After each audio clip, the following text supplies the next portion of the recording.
में बने हुए छोटे छोटे महल अटारियां सब टूट गए। एक बात कहते हैं ना कि मिट्टी में खट्टा डाल देना। अंदर तो मीठा मीठा चल रहा था, सुंदर बढ़िया भजन आनंद गीत।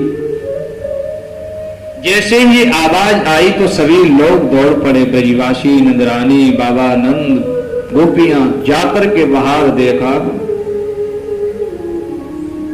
तो एक विकराल रूप धारण किए हुए राक्षस पड़ा हुआ है। इसको देख करके मैया यशोदा मन ही मन आत्मग्लानि करने लगी, रोने लगी उस बालक को उठा करके कि हे परमात्मा, हे विधाता, इस मेरे लाला को न जाने किस मुहूर्त में भेजा है तुमने। आए नित्य प्रतिदिन कोई न कोई यहाँ आता रहता है और मेरे लाला के पीछे पड़े हुए हैं। रो रही है मैया यशोदा। सभी ब्रजवासी गोपियां सांत्वना दिला रहे, मैया रो ना, कोई बात नहीं। यदि ये लोग आते हैं तो विधाता रक्षा भी तो करता है, नहीं रक्षा करता तो कहां से हमारा लाला बचता है। कहीं ना कहीं उसकी कृपा भी तो है हमारे ऊपर। ऐसी सुंदर सांत्वना दिलाते हुए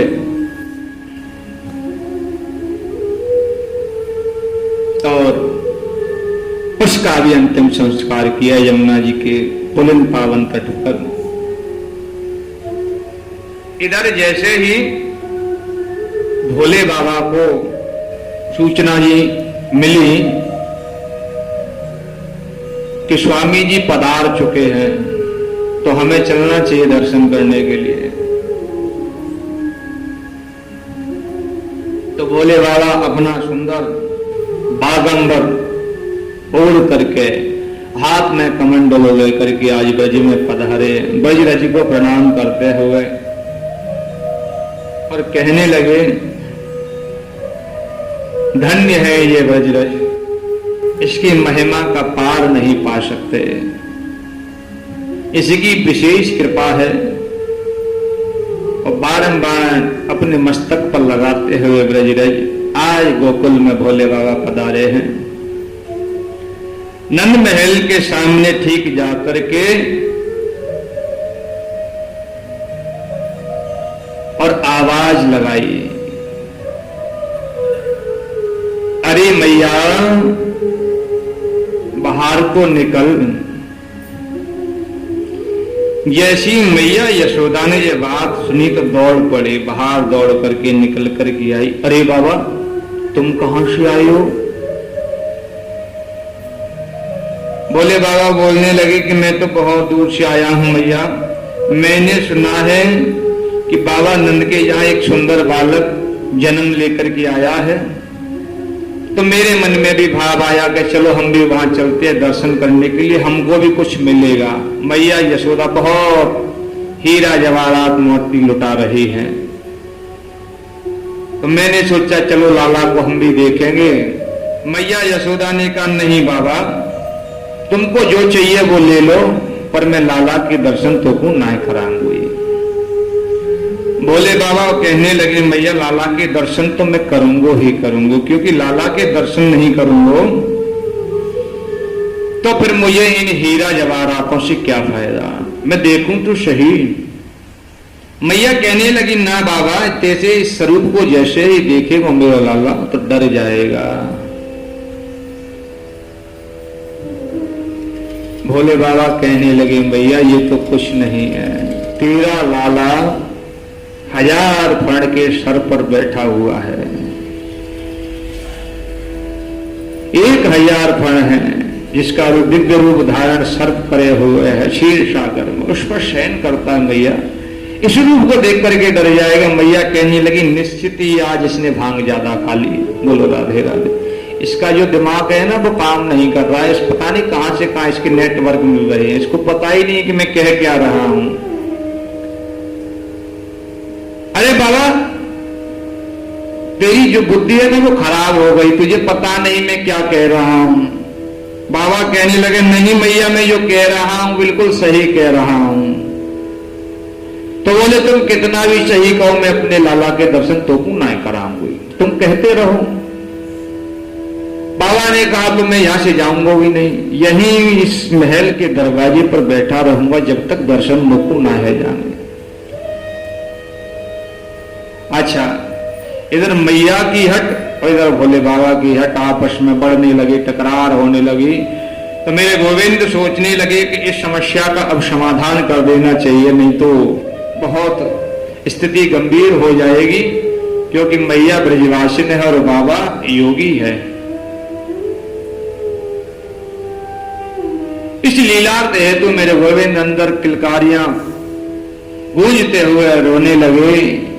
जैसे ही रोने लगे तो मैया दौड़ी, दौड़ करके उस भाव को भूल गई कि मैं बाबा से क्या कह रही, और बालक को लेकर के बाहर दौड़ पड़ी और कहने लगी लाला चुप तो हो जा। जैसे ही भोले बाबा ने उस दिव्य झांकी को देखा, बड़े सुंदर दर्शन किए। दर्शन किए, बाबा ने कहा कि मैया मैं एक बार गोदी में जरूर लूंगा लाला को, नहीं तो मेरा दर्शन करना संपूर्ण भाग नहीं हो पाएगा। मैया ने कहा ये तो नहीं हो सकता बाबा, किसी भी स्थिति में बस तुमको दर्शन हो गई यही पर्याप्त है। ततो बरुया पसारभी दवत, मैया ये बात कहते हुए लाला को भीतर ले गई, कहने लगी ना बाबा तुम जाओ, तुम्हारी गोदी में मैं नहीं दे सकती। अच्छा, मेरे गोविंद जैसे ही अंदर गए रोने लगे, बार बार रोने लगे। मैया खूब सभी ब्रजगोपियों को बुला करके चुप कर रही है। बाबा बड़े दुखी। बाबा ने कहा अरे मैया उनको दर्शन नहीं होंगे, रोते हुए। और गोकुल में एक सुंदर पीपल का आज भी वृक्ष लगा हुआ है नंद महल के सामने, उस समय का। उस पीपल के वृक्ष के नीचे जाकर के बैठ गए और समाधि में लीन हो गए। कहने लगे प्रभु न जाने मेरे से कौन सा अपराध हो गया है, न जाने मैंने ऐसी कौन सी गलती कर दी जिस वजह से तुमने मुझे दिव्य रूप के दर्शन नहीं कराए। इधर भोले बाबा समाधि में बैठे हुए हैं, उधर गोविंद रो रहे हैं। मैया दौड़ करके सभी ब्रजवासियों को बुला करके लाई और कहने लगी अरे भैया आज हमारे यहाँ एक बाबा पधारा। उस बाबा को देख करके ये खिलखिला के हंसने लगा मेरा लाला, और जैसे ही इस लाला को अंदर लेकर के आई ये पुनः रोने लगा है। ब्रजवासी कहने लगे मैया तुम चिंता मत करो, बाबा जहां कहीं भी होगा हम वहां से ढूंढ करके लाएंगे, कतई चिंता करने की जरूरत नहीं है। सभी ब्रजवासी दौड़ दौड़ करके और उस पीपल के वृक्ष के नीचे आए और बाबा को झकझोर के कहने लगे अरे मुंडना बाबा खड़ा हो जा, तेरी वजह से हमारा लाला रो रहा है। बोलो राधे राधे, तू चल तो सही। अच्छा, भोले बाबा ने जब ये सुना तो बड़े प्रसन्न हुए। प्रभु कृपा हो गई आपकी मेरे ऊपर, निश्चित ही मुझे दर्शन होंगे आज आपके। और भोले बाबा सभी ब्रजवासियों के साथ पधारे। नंद महल जैसे ही आए भोले बाबा ने कहा मैया उस लाला को लेके आ मेरे पास, और मैं जैसे ही झाड़ फूंक करूंगा तेरा लाला ठीक हो जाएगा। मैया उस लाला को लेकर के चारों तरफ से ढक करके कंबल से बिल्कुल किंचिन मात्र सांस लेने के लिए मुंह खुला रहा, कहीं से दिखाई ना पड़े। बोले बाबा बोले ये मंत्र मेरा काम नहीं करेगा मैया, क्योंकि तुमने चारों तरफ से वस्त्रों से आच्छादित कर रखा है इस बालक को, ये सारे वस्त्र हटाने पड़ेंगे। मैया कहने लगी ना बाबा भले ही मेरा लाला ठीक ना हो मैं ना हटा पाऊंगी। तो बोले हम जा रहे हैं। अजय मैया बड़ी परेशान, बहुत दुखी। विकर्षतामध्यगेन पुरुषावप्यचक्षुमहि, व्यग्रित होने लगी, चिंतित होने लगी, कहने लगी ना बाबा। तो बोले हटाओ कपड़ा, जब तक कपड़ा नहीं हटेगा मेरा मंत्र काम नहीं करेगा। ये बात को सुनते हुए मैया यशोदा ने थोड़ा सा कपड़ा हटाया और बाबा कहने लगे मेरी गोदी में लाके दे दो, एक बार में सही कर दूंगा निश्चित। मैया कहने लगी बाबा मेरी गोदी में रह के मंत्र बोल लो ना, ऐसे मंत्र कार्य नहीं करेगा, मेरी गोदी में दोष बालक को। और जैसे ही भोले बाबा ने आज परम ब्रह्मांड नायक उस गोविंद को गोदी में लिया तो एक दिव्य दृष्टि से एक दूसरे के दर्शन करने लगे और मन ही मन प्रणाम करने लगे। प्रभु आप पधारे ब्रजेश 84 कोष में, अपनी लीला हेतु मैं आपके श्री चरणों बारंबार प्रणाम करता हूं। ऐसा दिव्य दर्शन करते हुए और जैसे ही गोविंद के श्री चरणों की तरफ अपने सर को झुका रहे हैं, मैया यशोदा कहने लगी, अरे बाबा ये कोई परमात्मा थोड़ी है मेरो लाला, तुमको तो या को आशीर्वाद देना चाहिए, तुम उल्टे पैर छू रहे हो मेरे लाला के। बोले हाँ मैया, ये पैर छूने से ही मंत्र कार्य करता है।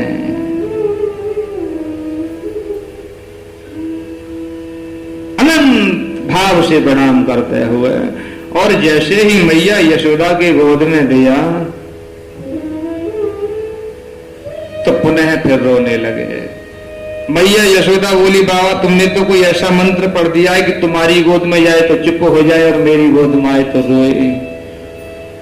तब कहने लगे भोले बाबा कि मैया जी कभी नहीं रोएंगे, तुम एक कार्य करना, जहां इस बालक को स्नान कराती हो ना, बोले हाँ, वहां मेरी एक मूर्ति रखवा देना, बस ये मुझे देखता रहेगा और कभी नहीं रोएगा मैया ये बालक। आज नंद महल के ठीक उस स्थान पर भोले बाबा विराजमान हैं। उस दिव्य झांकी का दर्शन करते रहते थे मेरे गोविंद। ऐसी सुंदर कथा राजा परीक्षित को सुखदेव जी श्रवण करा रहे हैं और परीक्षित बड़ा मंत्र मुग्ध होकर के उस कथा को श्रवण कर रहे हैं, बड़े प्रसन्न हो रहे हैं कि जिस गोविंद की कृपा से मैं इस पृथ्वी पर आया, आज उस गोविंद की कथा सुनने के लिए कितना दिव्य रूप मेरे यहां पधारे हैं। बोलो राधे राधे। आगे चल करके बड़ी सुंदर कथा। वसुदेव जी एक दिन अपने कुल पुरोहित गर्गाचार्य जी से कहने लगे, हे गुरुवर,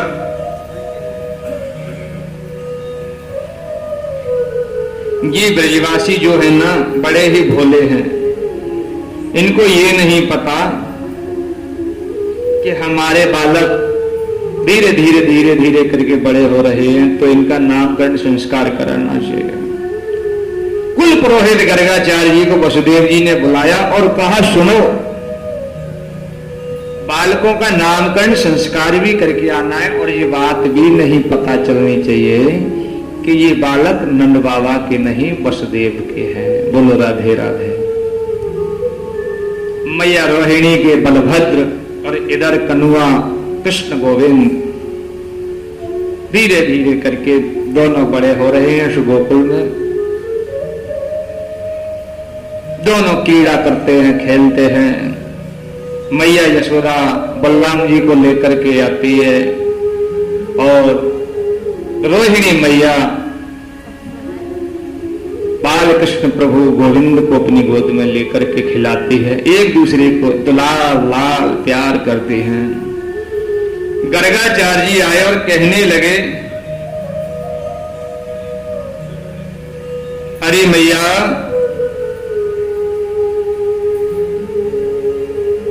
हम तीर्थों से आए हुए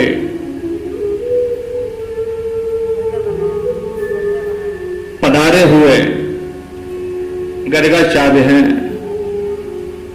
और मैंने सोचा कि हमें ब्रजरज में भ्रमण करते हुए और नंद महल में जाकर के नंद बाबा से भेंट करनी चाहिए। मैया कहने लगी, बाबा एक बात बताओ, आप हमारे यहाँ पधारे, क्या आप हमारे पंडा हैं? हाँ। बोले मैया, हम आपके पंडा हैं। अच्छा बाबा? बोले हाँ। अच्छा एक बात बताओ बाबा, आप पंडा हैं तो मैं आपकी क्या सेवा करूं? गर्गाचार्य जी कहने लगे, मैया जो ब्राह्मणों का धर्म होता है, काफी समय बाद पधारते हैं, अन्न धन जल हेतु, वही चाहिए और क्या चाहिए। ऐसी सुंदर भाव का जब व्याख्या कर रहे हैं गर्गाचार्य जी मैया यशोदा से, उन बातों के ही मध्य में धीरे से गर्गाचार्य जी ने कह दिया, अरे मैया जी जो दो बालक हैं इनका नाम क्या है? तो मैया यशोदा कहने लगी, अरे बाबा हमें तो ध्यान ही नहीं रहा इन बालकों का नाम क्या रखना चाहिए, हम तो कोई नाम ही नहीं लेते, लाला लाला कहते हैं पूरे दिन। तो गर्गाचार्य जी कहने लगे, मैया इन बालकों का नामकरण होना जरूरी है, बालकों का नाम संबोधन नहीं होगा तो कैसे बुलाएंगे बालकों को? मैया यशोदा कहने लगी, अच्छा एक बात बताओ पंडा जी महाराज, क्या तुम नाम रख लेते? बोले हाँ हाँ मैया हम नाम रख लेते हैं। तो मैया यशोदा कहने लगी, देखो एक बात सुनो, हम नामकरण संस्कार के लिए बहुत बड़ा आयोजन नहीं कराएंगे, क्योंकि हमने जब जब आयोजन कराया तब तब हमारे यहाँ कोई ना कोई राक्षस आया है, इसलिए हम जो भी कार्य करेंगे बिल्कुल गोपनीयता से, किसी को पता ना चले। गर्गाचार्य जी कहने लगे, मैया इन दोनों बालकों को गौशाला में लेकर के आओ और वहां इन बालकों का नामकरण संस्कार करेंगे। बोलो राधे राधे। ऐसा सुंदर भाव गर्गाचार्य जी कहते हुए और नंद महल की गौशाला देश में पधारे हैं। इधर मैया यशोदा रोहिणी से बोली कि अरे बहन रोहिणी, ये हमारे यही पंडा पधारा है, चलो इसको देखें तो सही कि जी केवल फुलका फाड़ है या कुछ जानता भी है। बोलो राधे राधे। अच्छा ये भी लीला जबी से चली आ रही है। हमारी माता है जिज्ञासु बन करके किसी बात को कम पूछती हैं और इस बात को अवश्य पूछेंगी जिस बात में पंडित जी फंसे। बोलो राधे राधे। ये पंडित जी केवल रोटी ही खाते हैं कि कुछ जानते भी हैं, ऐसी बात जरूर कहीं से घूम फिर के दिमाग लगा करके निकाल के लाएंगे। यही इन दोनों मैयाओं ने किया। कहने लगी कि एक काम कर बहन रोहिणी, मेरे बालक को तो तू ले ले और तेरे बालक को मैं ले लेती हूँ, वहां पता चलेगा कि बाबा बता पाएगा कि नहीं ये किसका बालक है और ये किसका बालक नहीं। आज परीक्षा लेती है। दोनों मैया आपस में बालक को बदलते हुए और गौशाला में पहुंची। जैसे ही दिव्य मूर्तियों के दर्शन किए दोनों बालकों के, तो गर्गाचार्य मन ही मन प्रसन्न होने लगे। कहने लगे, प्रभु आपकी बड़ी कृपा है, मैं कितना बड़ा सौभाग्यशाली हूं, मेरे ऊपर कितनी विशेष कृपा है आपकी कि आज मैं आपके साक्षात दर्शन कर रहा हूं। इस बात को मन ही मन कहने लगे और गोविंद हंस रहे हैं। जहां भी ये इस तरीके की भेंट हुई है महापुरुषों से, वहां प्रभु ने हंसते हुए परिचय दिया, पर मैया कहीं कुछ समझ नहीं पाई। मैया लेकर के जैसे पधारी, मैया कहने लगी, बाबा मोकू तो लगे तेरे और हमारे लाला को कोई पुराना रिश्तो देख तो सही कैसे हंस रहा है। गर्गाचार्य मंद ही मंद मुस्कुराते हुए कहने लगे, हाँ मैया सही बात है। अच्छा दोनों मैया बैठ गई और कहने लगी, बाबा बता तो सही, बोल जल्दी, हमारे लाला को क्या नाम रखना है? गर्गाचार्य जी ने जैसे ही दोनों के दर्शन किए तो त्राटक समाधि लग गई। नेत्र खुले हुए हैं, पलक हिलते नहीं, आवाज निकलती नहीं, श्वास रुक गई। ऐसी त्राटक समाधि लग करके मन ही मन स्मरण करने लगे गोविंद का।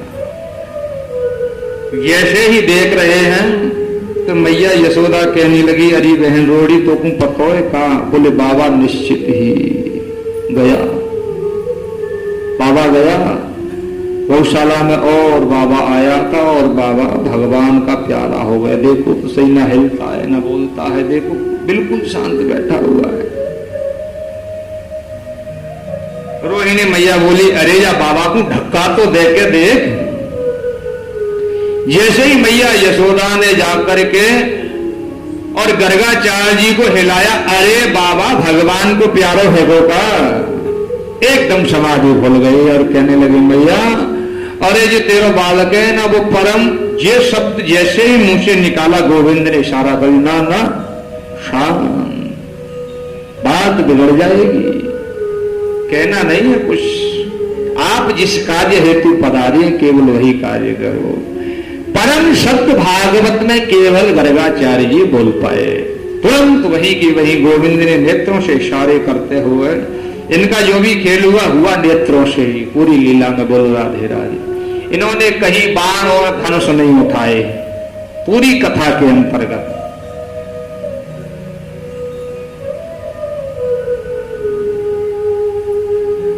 ऐसी दिव्य झांकी का दर्शन करते हुए गर्गाचार्य जी कहने लगे, अरे मैया, तेरी गोद में ये जो बालक बैठा है ना, ये रोहिणी का बालक है। बलदक्येन ते गर्भ बलदे क्या बलम विदुः। इस बालक के अंदर अधिक बल होने के कारण इसका नाम बलभद्र होगा। जैसे ही मैया यशोदा से ये बात कही कि तेरी गोदी में जो बालक बैठा है वो रोहिणी का, तो मैया कहने लगी रोहिणी से, अरे बाबा को ज्ञान तो है, बाबा बहुत होशियार है, देखो बाबा ने पहचान लिया कि ये मेरा बालक नहीं है। रोहिणी कहने लगी, अरे वैसे ही बाबा ने गप्प मार दिया, अभी इसका जब परिचय देगा तब समझ लेंगे कि हाँ बाबा पढ़ा लिखा है, बाबा ने कुछ अध्ययन किया है जीवन में। अच्छा, मैया यशोदा तुरंत कह भी दिया कि सही बात है, मन ही मन मुस्कुराते हुए कह रही हैं, एक दूसरे से बात कर रही हैं। गर्गाचार्य जी उस झांकी को देख रहे हैं और प्रसन्न हो रहे हैं। अरे मैया, मानना पड़ेगा तुमको, वास्तव में देखो तुम सही कैसे विचार है मैया के। अच्छा बाबा, या को नाम बलराम रख दियो, बलभद्र रख दियो? बोले हाँ। अच्छा जाको नाम बताओ। कितनी सुंदर बात कह रहे हैं। कृत्यं किमित्राश खलस्य जीवनम, कृतस्य जीवनस्य खलस्य जीवन, जिसका जीवन ही खेलने के योग्य जीते रहेंगे, ऐसे बालक का सुंदर नाम कृष्ण रखता हूं मैया मैं। ये बात जैसे ही गर्गाचार्य जी ने कही है कि इनका नाम कृष्ण होगा और इसका नाम बलभद्र होगा, बलराम होगा, मैया कहने लगी, ना जाने बाबा कहां से नाम ढूंढ के लाया, इतने कठिन कठिन जो बोल भी नहीं पाएंगे हम।